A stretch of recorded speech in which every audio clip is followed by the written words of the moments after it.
EI. Nah, ini yang unik. Artinya nanti dicari sendiri ya di Google. Ada. Ya. Pas. Kemudian ketua yang ketiga, kalau masa sidang itu dimulai dari bulan pelaksanaannya, jadi tidak mesti harus, karena waktu itu pelantikan sekitar Oktober ya, jadi Oktober, Desember, Januari itu masa sidang pertama, ini sampai Mei berarti sudah masuk ke masa sidang yang ketiga, dan saatnya untuk bertemu dengan konstituennya, turun ke dapil untuk berkomunikasi, berdiskusi, barangkali juga menyerap aspirasi dari masyarakat di dapil 12.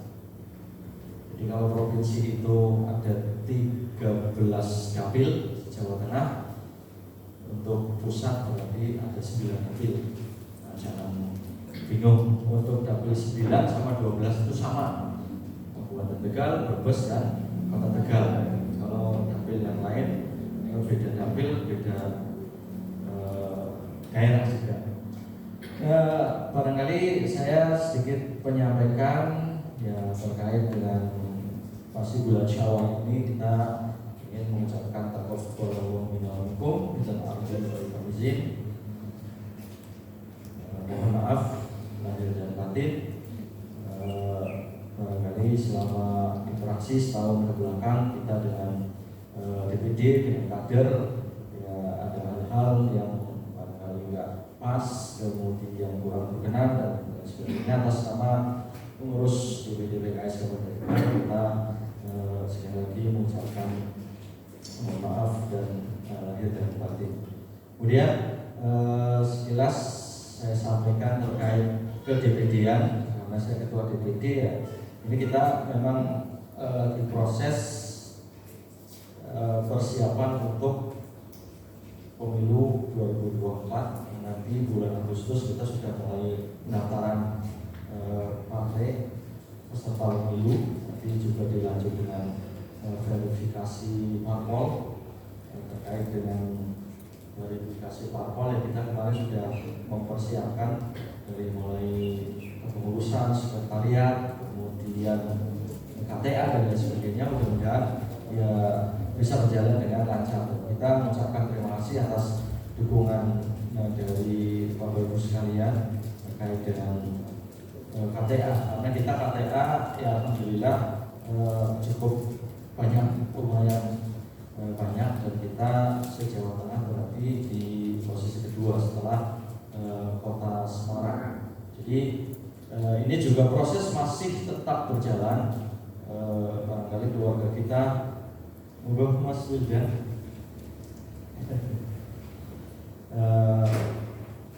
terkait dengan KTA-nisasi juga ini tetap berjalan di masing-masing daerah, di masing-masing kecamatan untuk tetap menggalang KTA, karena yang mudah-mudahan dengan banyaknya KTA ini ya akan menambah suara PKS di Kabupaten Tegal sesuai dengan amanah musda. Kita diamanai dari 2, amanahnya 8, artinya secara hitung-hitungan ya berat, tetapi tidak menutup kemungkinan ini bisa terjadi dengan semangat dan kerjasama kita sekalian.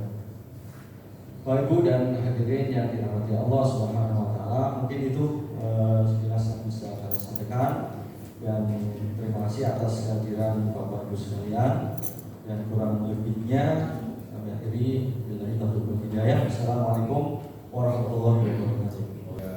Bapak untuk acara yang selanjutnya yaitu acara reses yang akan langsung disampaikan oleh Bapak Haji Sururu MC.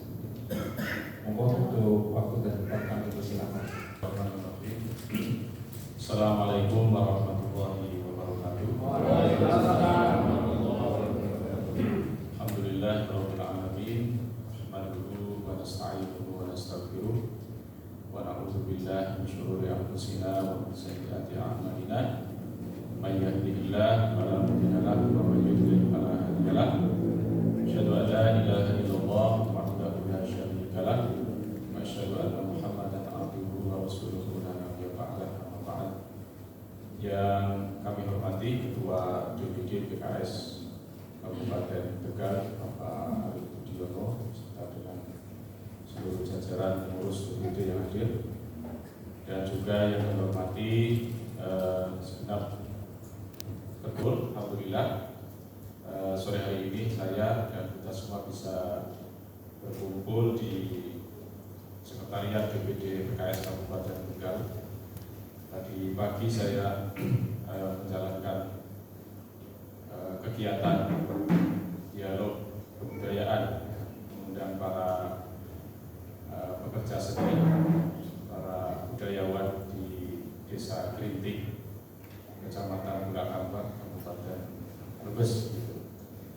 Dan di Desa Kerinting itu sebetulnya potensi ya untuk kemudian terus diriayah dan dipelihara, ketertarikan dan bergabungnya masyarakat Kerinting dengan PKS, karena kemarin itu ya ada calon sih di situ dari Kabupaten Brebes, terutama dari Kecamatan Bulakamba, Dapil 6 ya, Bulakamba dan Manasari. Itu calon kita di satu desa dapat 6.000. Jadi namanya Desa Kerinting. Jadi pemilihnya juga cukup banyak begitu, ada sekitar 16.000 begitu, tapi yang kemarin datang pengalamannya sekitar 12.000 ya. Dia dapat 6.000 itu. Satu desa 6.000.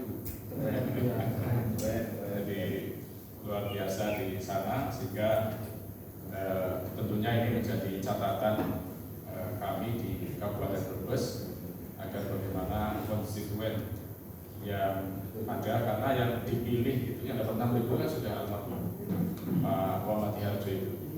Kemudian sekarang PAW Ketua DPD PKS Kabupaten Brebes Pak Nasional. Jadi karena ada pergantian itu kan mungkin yang namanya masyarakat, manusia dan seterusnya kan, kedekatan dan sebagainya kan, kemarin sudah almarhum sekarang beda gitu. Nah khawatirnya begitu, khawatirnya hilang gitu. Sehingga ya kita berusaha agar permohonan maaf ya, barangkali selama ini dalam bermuamalah, berkomunikasi dan memberikan khidmatnya begitu, sehingga agak kurang dengan struktur, dengan kader yang ada di Kabupaten Tegal gitu. Sehingga dalam kesempatan yang baik ini tentu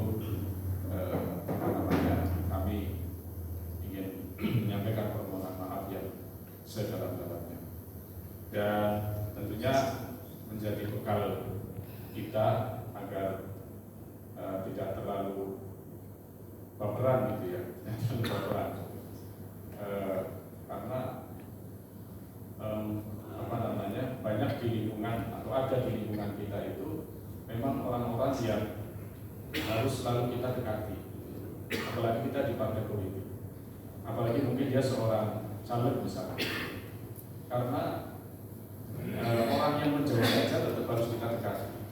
Orang yang tidak mau memberikan maaf pun kita tetap harus memberikan maaf kepada dia. Dan orang yang tidak pernah memberikan apapun kepada kita, tapi kita dituntut untuk tetap bisa memberikan yang terbaik pada orang yang tidak memberikan apa-apa kepada kita. Makanya kurang apa Abu Hurairah itu kesolehannya, kurang apa Abu Hurairah itu kedekatannya dengan Rasul dan kualitas iman yang dimiliki oleh Abu Hurairah. Tetapi Rasulullah itu Rasulullah itu memberikan semacam perintah gitu. Wahai Abu Hurairah, alaika bi husnil khuluq. Hai Abu Hurairah, hendaknya kamu ini memiliki akhlak yang baik.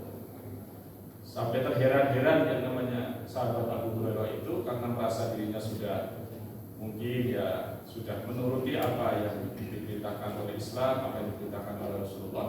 Kemudian beliau memberanikan diri untuk bertanya kepada Rasulullah, wa ma husnul sih ya Rasul yang dimaksudkan engkau akhlak yang baik itu? Nah ternyata Rasulullah memberikan jawaban begini. Jadi husnul khuluq itu adalah yang pertama hasil mengkotong. Hendaknya kamu itu menyambung tali silaturahmi kepada orang yang memutuskan. Ini penting bagi para pelaku politisi, penting bagi para duat, penting bagi para dai tentunya, agar senantiasa membesarkan jiwanya gitu, membesarkan hatinya. Apalagi kalau seandainya kita sering melaksanakan baksos misalnya, baksos terus bolak-balik kata suaranya. Iya aja ya. Lah suaranya. Tasil mengkotoa. Ya, tasil itu sambunglah gitu. Abu Hurairah sambunglah dari silaturahmi kepada orang yang memutuskan, kepada orang yang tidak suka dengan kita, kepada orang yang tidak punya perhatian kepada kita. Tapi memang berat gitu ya. Tapi ya itulah sesuatu yang berkualitas, sesuatu yang levelnya tinggi itu biasanya ya berat. Kalau saya silaturahmi dengan ketua DPC, DPC atau dengan siapapun yang tidak memiliki persoalan apapun ya bisa jadi kopi bisa sampai 2 gelas, 3 gelas ya, ngobrolnya kepenak gitu kan. Tapi kalau kita silaturahmi dengan orang yang tidak suka dengan kita, nah ini ya baru duduk aja rasa-rasanya sudah pengen pulang gitu kan. Tapi itu adalah perintah gitu. Tapi adalah akhlak yang baik. Dan yang kedua, malah malah cepat balik ya. Yang kedua adalah wata'fu, kata Rasulullah adalah wata'fu amman zalam. Jadi memberikan maaf kepada orang yang menzalimi kita. Jadi saran kami ya jangan baperan. Siapapun dia, siapapun mereka, kita tetap masih memposisikan mereka itu sebagai bantu kita, sebagai orang yang kita ajak, tetap kita ajak untuk bersama-sama bergabung dengan partai dakwah ini, bergabung untuk menjalankan suatu kebaikan-kebaikan yang bisa kita lakukan secara bersama-sama. Dan yang ketiga kata Rasulullah itu yang namanya akhlak yang mulia itu adalah watu'tiya man harama. Hendaknya kamu wahai Abu Hurairah itu berikanlah sesuatu, berikanlah apa yang kamu punya, entah itu ide, gagasan, mungkin harta kamu gitu, kepada orang yang tidak pernah memberikan apapun kepada kita. Makanya saya kemarin itu protes ya ketika ada relawan yang kemudian nggak nyami gitu ya, udah dikasih jadi relawan itu atau tim yang membantu PKS itu dia punya bawahan gitu. Ketika timnya yang di bawah itu dikasih amanat untuk memberikan sembako gitu pada, tentunya yang dimaksud itu adalah konstituen PKS gitu, kira-kira sudah ada komunikasi dan sudah dekat begitu, tapi diberikan pada orang lain, orang lain yang kemudian ada indikasi bahwa yang dikasih itu adalah orang yang orang luar yang bahkan memusuhi gitu. Dimarahin nggak bisa-bisa sama orang itu. Jangan seperti itulah, kasih pengertian saja. Kasih pengertian saja. Kamu dikasih amanat sudah diberikan ke sana, malah ke sana gitu. Waktu dia manharam memberikan sesuatu, siapa tahu ketika kemudian kita memberikan sesuatu yang tidak dia juga itu ada getaran, ada apa istilahnya itu ketertarikan sendiri bagi yang bersangkutan untuk kemudian bisa memberikan pilihan yang terbaik untuk PKS di depan gitu. Maka saya selalu mengatakan PR kita sekarang ini adalah pendidikan politik. Dan saya sering mengatakan bahwa dua poin penting antara ahlul ikhtiar dengan ahlul imamah itu menjadi penting untuk kemudian kita kaji. Siapa ahlul ikhtiar itu? Tentu adalah para calon pemilih. Kemudian siapa ahlul imamah itu? Tentu mereka adalah calon-calon pemimpin yang akan dipilih oleh ahlul ikhtiar itu tadi. Nah, pentingnya bagi calon pemilih itu salah satu yang disampaikan oleh ulama itu adalah al-ilmu alladhi yatawassalu bihi ila ma'rifati man yastahiqu bihi. Sebuah pengetahuan yang menghantarkan orang tersebut alladhi yatawassal, yang menghantarkan seseorang tersebut, pengetahuan yang bisa menghantarkan orang tersebut ila ma'rifati man yastahiqu al-imamah, pengetahuan untuk kira-kira siapa yang berhak untuk kemudian dipilih. Dia tahu, artinya dia tahu kira-kira siapa yang berhak untuk kemudian dipilih menjadi seorang pemimpin. Kalau sekarang kan enggak, data ke TPS ya sudah, yang penting tekan ngobros, ya kan? Ditanya gimana pandangannya, bos yang penting kok nggak ada gambar sekarang, akhirnya ditoblos, siapa yang ditoblos? Jadi kan dulu ada itu kan DPD ya, DPD RI itu ya, saya lupa namanya itu. Kenapa dia bisa terpilih? Itu rata-rata orang itu mengatakan bahwa dia itu menarik gitu ya. Wajahnya itu menarik sih, nggak kenal itu siapa gitu, tapi dia katanya ayu dewek gitu ya. Itu ditoblos, jadilah dia menjadi anggota DPD RI, Dewan Perwakilan Daerah Republik Indonesia. Hanya pertimbangan itu saja. Padahal apa namanya, ini menjadi hal yang sangat penting bagi kita semuanya. Jadi apa namanya, kalau tadi Pak Ketua sudah menyampaikan banyak hal tentang kedepedian ya, baik itu KTA dan lain sebagainya.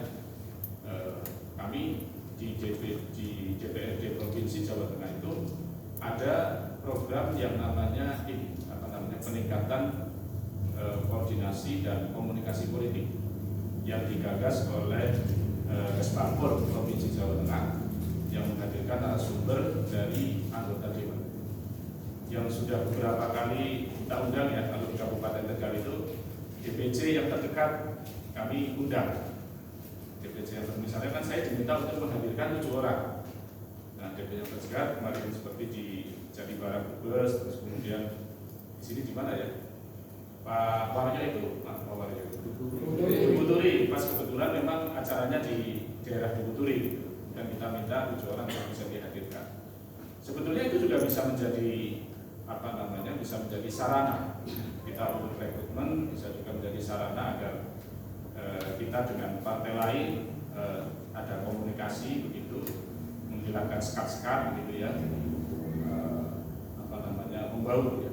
Kalau bahasanya Ali bin Abi Thalib itu kan khalidun nasa, khalidun nas, berkolaborasi gitu. Mukhalafah jamilah, dengan kolaborasi yang baik. Jadi persis seperti yang kemarin disampaikan dalam Rakernas ya, temanya adalah tema kolaborasi. Jadi memang harus seperti itu. Saya ingin mengatakan mungkin dalam kesempatan ini, kalau memang ada, karena kan ini ada semacam amanah karena struktur tingkat DPC, tingkat DPR ya, itu memang sudah harus 100%. Ya, harus 100%. Dan Pak Fikri selalu menyampaikan itu, selaku Ketua DPW juga demikian. Apa namanya, kalau kemarin di dunia itu kita kasih contoh misalnya, monggo saya silakan dikabari gitu ya, dikabari desa mana yang kira-kira di situ belum ada rantingnya, bukan payu ya, apa namanya, apa sih emblem DPRD Jawa Tengah itu bukan payu, saya datang atau bagaimana silaturahmi ke kepala desa atau silaturahmi ke tokoh, kita cari apa namanya, calon ranting ya, calon ranting. Kalau di daerah selatan mungkin saya selalu undang gitu, saya undang ke rumah ngobrol gitu kan. Kepala desa juga punya kepentingan gitu kan, kita ngobrol, tapi kita juga minta disiapkan, nantinya kita minta tolong agar di desa Panjenengan itu ada ranting PKS-nya. Jadi nanti informasi terkait dengan bantuan PKS bisa disampaikan melalui ranting bisa komunikasi dengan Panjenengan selaku kepala desa. Dan nyatanya alhamdulillah dari beberapa ranting yang tadinya belum tumbuh, sekarang sudah ada rantingnya. Pilihannya kepala desa, pilihan kepala desa. Tapi tidak apa-apa, artinya kepala desa juga biar tahu kan, artinya di situ ada orangnya dia yang kemudian di PKS dan bisa menjadi penyambung lidah komunikasi antara PKS dengan pihak pemerintahan desa. Nah ini saya kira bisa kita manfaatkan kalau memang itu diperlukan gitu ya. Tapi mudah-mudahan di Kabupaten Tegal sudah selesai semua, alhamdulillah, hakim yang ada di Kabupaten Tegal. Oleh sekalian, perbedaan yang kemarin kita usulkan Bapak Ibu, ini mohon maaf kalau nanti perlu di apa namanya, kita tingkatkan lagi dan perlu dikoreksi ya. 2022 ini kalau tidak salah untuk untuk Kabupaten Tegal itu dari beberapa masukan usulan yang disampaikan kepada kami itu mungkin ada sekitar 16 lembaga gitu ya. Ada TKIT, PAUD ya, ada PAUD IT, ada SMP IT, ada SMA IT ya, punya kita juga di 2022 ini alhamdulillah masuk terakomodir untuk APBD 2023. Di sini ada Ketua Persatuan Perkumpulan Nasyid Kabupaten Tegal, Mas apa namanya? Mas Hamzah ada di sini? Enggak ada ya. Kemarin sudah dapat undangan untuk penandatanganan MPHD nomor pokok Diklat daerah ya. Berarti tanda tanya sudah mau cair, kira-kira begitu. Nah ini 2022 ada sekitar 16 lembaga yang terakomodir untuk masuk di APBD.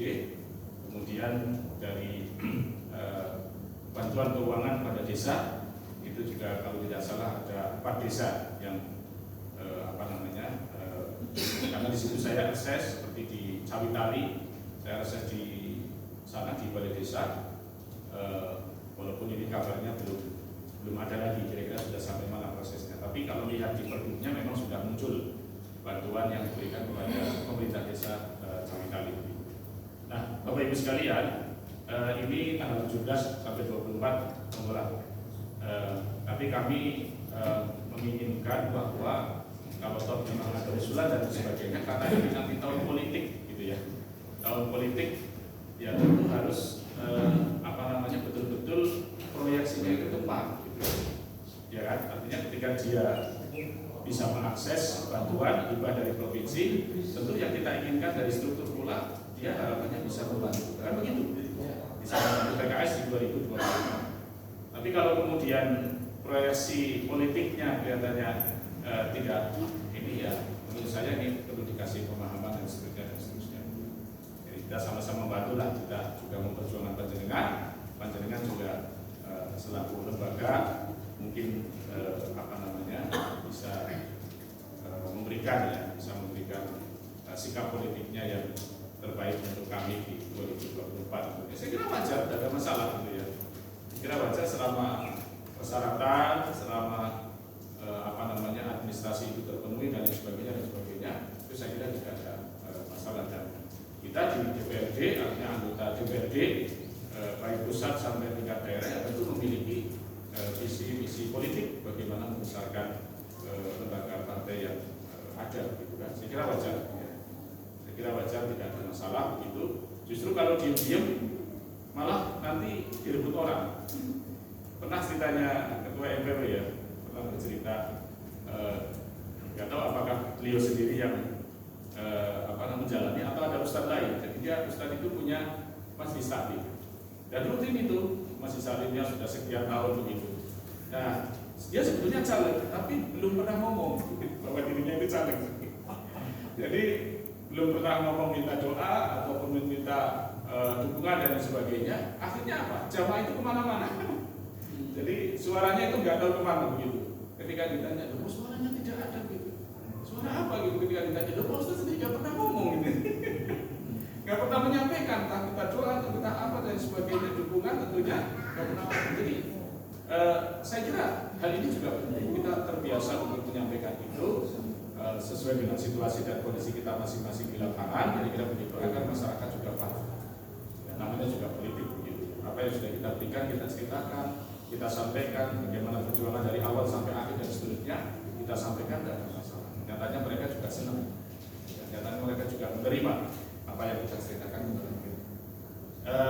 Bedanya kalau di tahun kemarin khususnya untuk lembaga pendidikan itu tidak mencantumkan NKSN ya. Kalau sekarang diminta untuk mencantumkan NKSN-nya khusus untuk sekolah. Tapi kalau untuk yayasan ataupun mungkin lembaga ormas itu mencantumkan SK Kemenkumhamnya. Kemudian jika kelompok, misalnya kelompok ternak, kelompok tani dan lain sebagainya, itu dengan mencantumkan SKT-nya, surat keterangan terdaftar. Jadi ini kayaknya menjadi syarat utama ya, syarat utama untuk bisa mengakses ataupun diusulkan ke pemerintah Provinsi Jawa Tengah. Sekali lagi saya sampaikan, kalau kemarin tidak ada permintaan PSN untuk sekolah, baik terutama yang swasta sekolah itu tadi, sekarang diminta. Kemudian yang kedua SK Kemenkumham bagi yayasan ataupun ormas. Kemudian yang ketiga adalah SKT surat keterangan terdaftar untuk apa? Tadi untuk kelompok, misalnya tadi kelompok tani, kelompok ternak, kelompok perkumpulan apa dan lain sebagainya, kelompok pengajian. Ada juga namanya kelompok pengajian, bukan masjid salim, tapi namanya kelompok pengajian. Ada juga namanya kelompok pengajian. Nah, tentu itu harus mencantumkan yang namanya surat keterangan terdaftar. Nah, Bapak Ibu sekalian, saya kira itu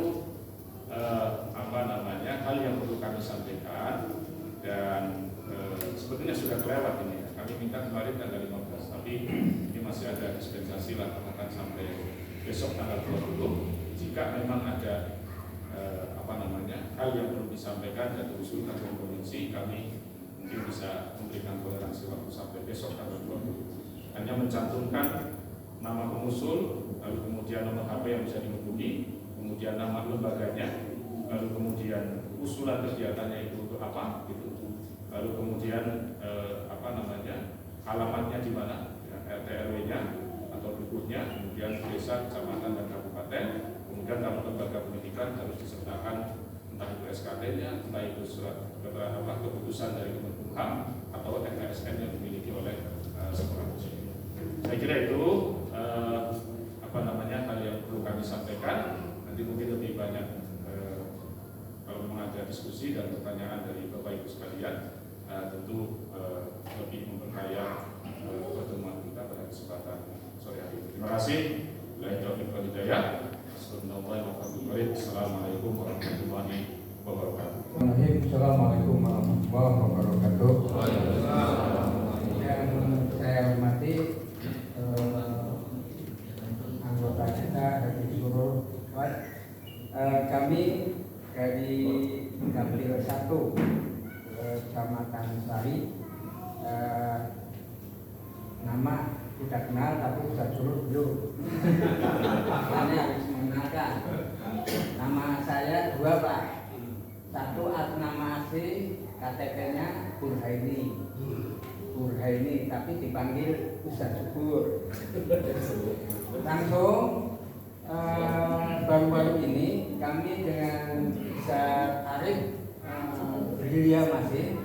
Ini persoalan muncul kemarin yang terakhir diusulkan oleh Pak Arif tentang perubahan, kalau bisa seperti Dapil 1. Jadi kami mohon kalau bisa di perubahan, jangan di 23 yang baru kemarin ya.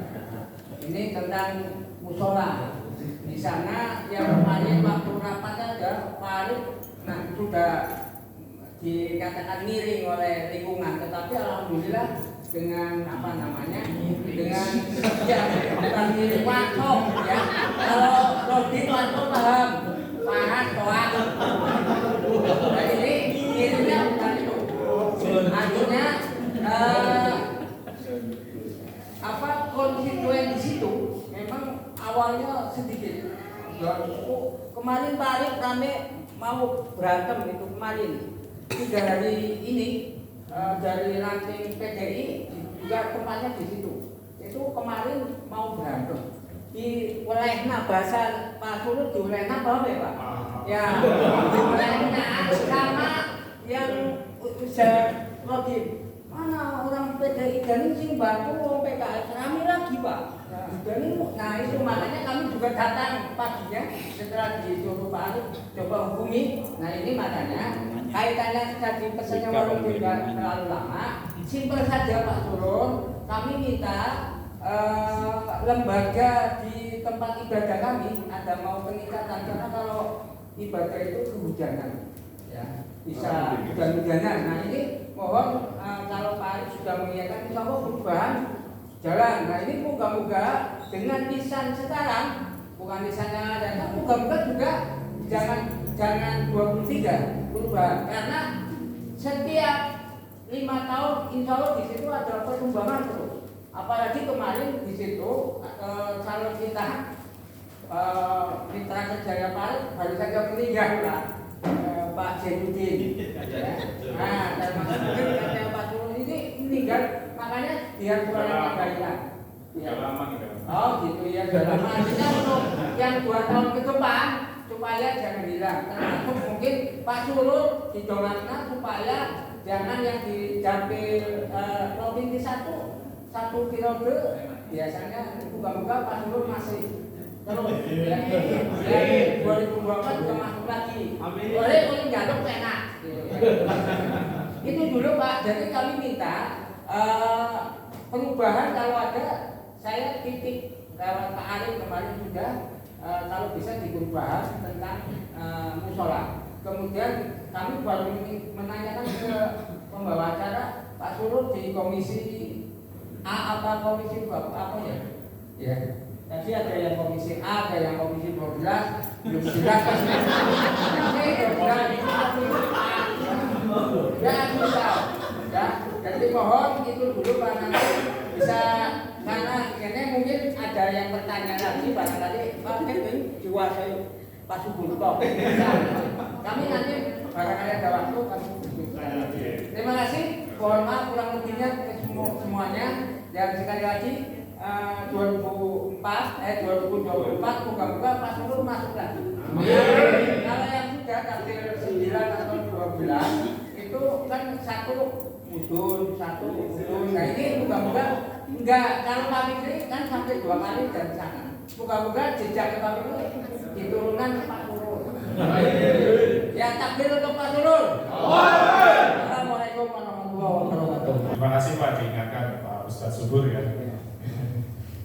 Saya sebenarnya di komisi A, Pak. Di komisi A itu ya mitra kerjanya mungkin dengan PKD, kepegawaian daerah, kemudian juga Dukcapil, juga catatan sipil, Dispermandes, Pemberdayaan Masyarakat Desa, komunikasi informatika dan komunikasi, kemudian Satpol PP, kaitannya dengan keamanan dan ketertiban. Komisi D itu ekonomi, komisi C itu keuangan, komisi D itu infrastruktur, dan komisi E ini kesehatan, pendidikan dan kesehatan. Tahun 2022 mungkin ada sekitar berapa 75 ya lembaga yang sudah, dan sebagian sudah cair. Cuma biasanya kalau sudah cair itu diam-diam Bang. Tapi kalau belum cair, ya belum cair. Gimana aku nggak cair-cair ya sabar. Nanti kalau sudah cair, jangan kabarin hari dia Pak lupa gitu. Belum mengabari. Apa namanya? Tadi yang disampaikan oleh Pak Subur, kita belum tahu persis Pak di perubahan 2022 ini apakah ada atau tidak. Kalau memang ada, mungkin karena ini dapilnya Pak Ketua ya, saya nggak berani nolak ya. Jadi kalau nanti ada informasi perubahan, makanya sudah 2 tahun ini nggak ada perubahan.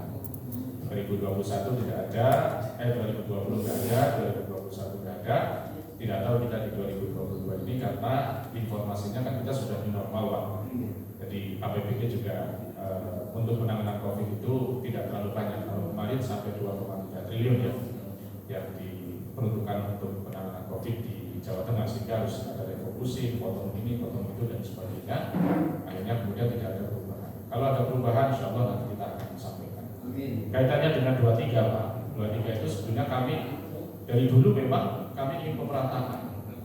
Saya sudah sampaikan kepada Pak Ketua, ya paling tidak 1 kecamatan itu 2 usulan prioritas.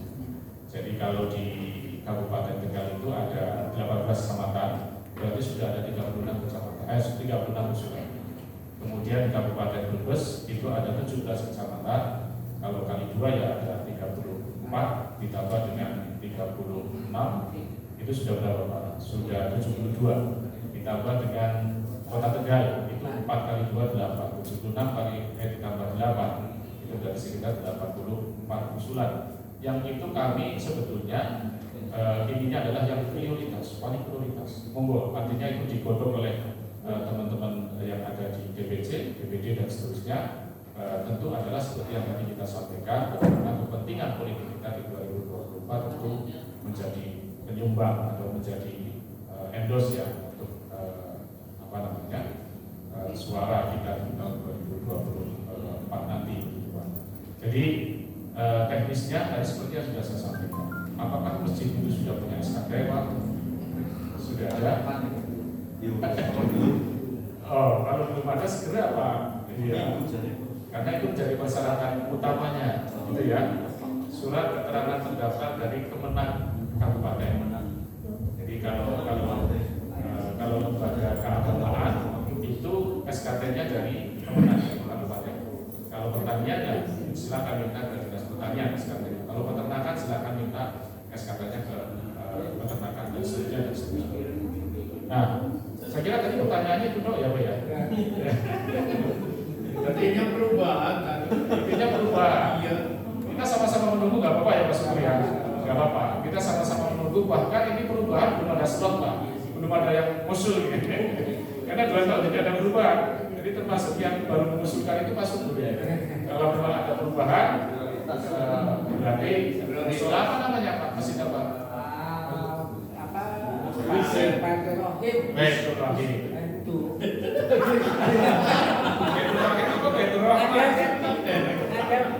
Bukan pelarian Pak, soalnya bukan RT kami. Iya, semoga lah. Jangan sukanya Pak Betul Rahman tuh, Betul Rahim.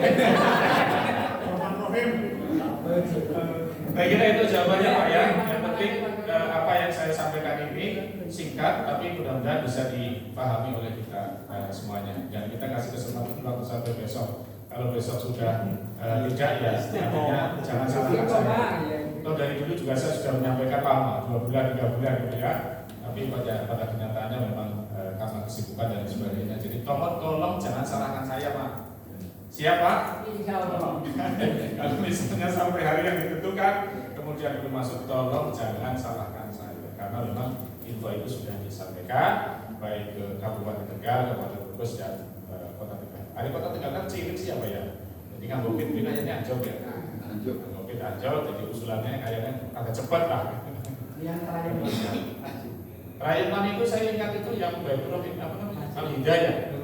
Nurul Hikmah kan masuk di 2022.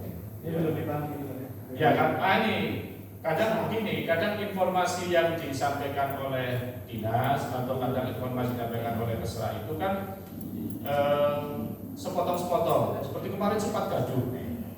Jadi ketika ada yang tanya, Pak, yang dapat di tahun 2022 mana saja? Yang disebutkan itu cuma hanya 7. Padahal apa? Padahal itu sifatnya tahapan. Jadi setelah 7 ini sampai tuntas, MPHD sampai pencairan dan seterusnya, nanti info berikutnya itu nyusul. Dan memang begitu. Nah ini yang disampaikan oleh pihak dinas yang ada di kabupaten itu, yang cair 2022 ini 1, 2, 3, 4, 5, 6, 7. Padahal usulan saya 70. Jadi itu cair di luar tahap yang pertama, nah tahap yang kedua ada lagi, nanti tahap yang ketiga ada lagi. Karena kurang sabar, jadi SMS-nya kayak primer ya Pak ya. Kenapa nggak cair Pak? Kurang ngerti loh. Tapi kita lihat di pergubnya itu ada. Gitu. Di pergubnya peraturan gubernurnya itu ada. Musik ini apa madrasah Bibia atau apa segala macam, termasuk untuk yang infrastruktur dan lain sebagainya. Ini loh pergubnya ada kok. Kalau ini kita jadikan patokan referensi, kalau pergubnya ada ya insya Allah cair gitu. Karena ini sudah diketok melalui rapat paripurna. Oh iya. Ternyata cair diam-diam baik. Tidak ada kabar, tidak ada informasi dan sebagainya. Dan saya kira itu buyut saja. Yang penting semuanya berjalan lancar, semuanya sudah terrealisasi sesuai dengan apa yang kita rencanakan bersama. Begitu Ustaz Syukur, oke. Baik, cukup. Assalamualaikum warahmatullahi wabarakatuh. Perkenalkan Ustaz, nama lengkap Ika Nurmasari. Kebetulan saya di hari ini mewakili DPC Lebaksiu sebetulnya Ustaz, karena PPKK-nya nggak hadir, tapi secara struktur saya masuk di PPKK-nya DPD. Ini malah saya baru paham kalau Ustaz masuk di Komisi A terkait dengan masalah PKD, kemudian untuk bantuan itu ya Ustaz. Kebetulan saya juga kan bukan punya sih sebetulnya ikut terlibat untuk mendirikan ada sebuah lembaga Quran gitu. Apakah itu juga sama yang mau saya pertanyakan untuk terkait masalah bantuannya. Kebetulan kita namanya Rumah Syamil Quran Ustaz, yayasan Mahfazah Berkah Mulia yang bukan di Selawi Ustaz, di Kudaile. Pendirinya Ustaz Teguh Rusyanto beserta istri dengan Ustaz Bahtiar beserta istri. Istrinya saya. Jadi insya Allah kita ini lagi pembenahan, sekarang udah berdiri selama 3 tahun Ustaz. Tapi kendala kita kemarin itu kita itu berkembang tanpa ada SK yayasan atau Kemenhub. Nah alhamdulillah ini kami sudah mengurusnya, sudah keluar. Apakah itu bisa diajukan? Kemudian untuk masalah pengembangan kita, kebetulan kita punya wakaf itu, ini orang banyak sekali yang ingin memberikan wakaf, maksudnya rumah pakai gitu Ustaz, digunakan untuk di operasionalnya Mahfazah. Jadi banyak sekali, dan yang udah pasti itu ada tanah di komplek BTN itu sekitar kurang lebih 250 meter besarnya. Itu nanti kita akan bangun untuk Mahfazah 2. Sedangkan Mahfazah satunya itu ada di Kudaile yang belakang ruko Ustaz. Itu dulu bekas usahanya Ustaz Teguh yang rumah makan itu. Jadi itu sudah ada fondasinya 2 tingkat dan sebagainya. Mudah-mudahan itu bisa jadi embrionya untuk pengembangan Mahfazah.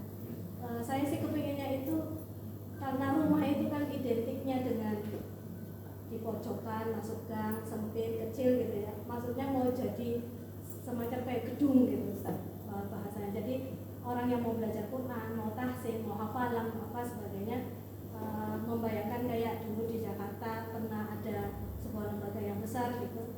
Nah ini bisa jadi embrionya di Kabupaten Tegal untuk bisa. Jadi ikhwah yang sekarang terkendala untuk bisa baca Quran itu bisa ke situ semua. Karena ini banyak ikhwah yang malu-malu Ustaz. Karena di Mahfazah ini banyak sekali, ternyata Kabupaten Tegal kadang-kadang juga belajar Qurannya belum ke Mahfazah.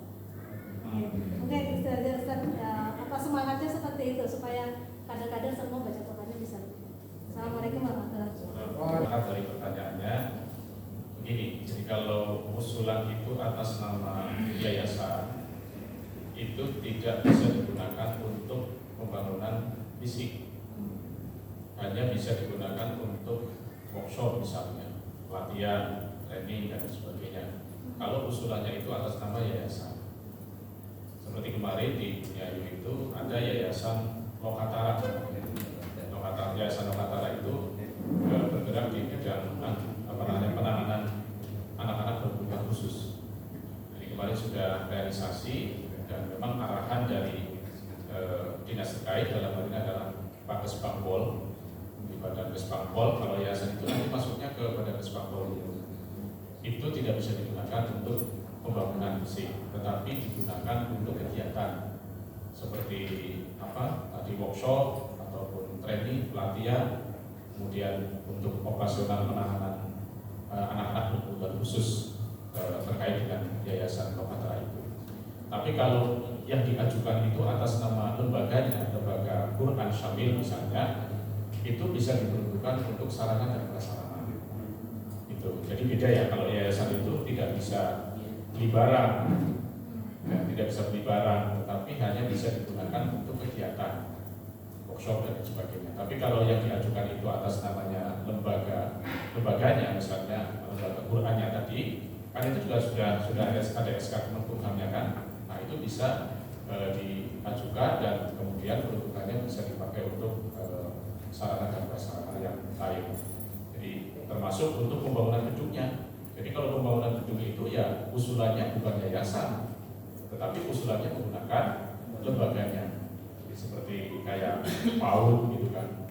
Itu kan yang diusulkan untuk pembangunan PAUD yang diusulkan adalah PAUD atau misalnya TKIT ataupun SMPT, SMIT dan sebagainya. Nah SMA saja kemarin kita masih ada catatan di sini permintaan untuk pengaspalan lingkungan, tetapi kemudian tidak diperkenankan. Kemudian diusulkan kembali dengan bentuk kegiatan ruang kelas baru, dan kemudian ada sisanya itu untuk TIK gitu, dari angka 200 itu. Awal mulanya mau dipakai untuk ini untuk pengaspalan ya, lingkungan sekolah, tapi ternyata nomenklaturnya tidak masuk di situ, tapi kemudian ada perubahan di ruang kelas baru dan juga TIK yang bisa dijadikan. Jadi itu Bu, jadi kalau misalnya ada keinginan untuk pembangunan secara fisik, berarti nama lembaganya diusulkan. Tapi kalau memang keinginannya untuk workshop ataupun pelatihan, maka yayasan yang diusulkan. Selama SK Kemenkumham yayasan itu ada, selama SK Kemenkumham dari lembaga Quran tadi itu ada, saya kira itu sudah cukup memenuhi persyaratan yang harus dipenuhi oleh masyarakat. Bisa akses ke provinsi. Terima kasih. Anu jelas ya? Wah, ada lagi Pak. Kemudian tanya jawab proses pada hari ini. Untuk mengakhiri acara pada sore hari ini, mari kita tutup dengan bacaan Al-Fatihah dan bacaan Kalatul Majelis. Dan saya akhiri, Assalamualaikum warahmatullahi wabarakatuh.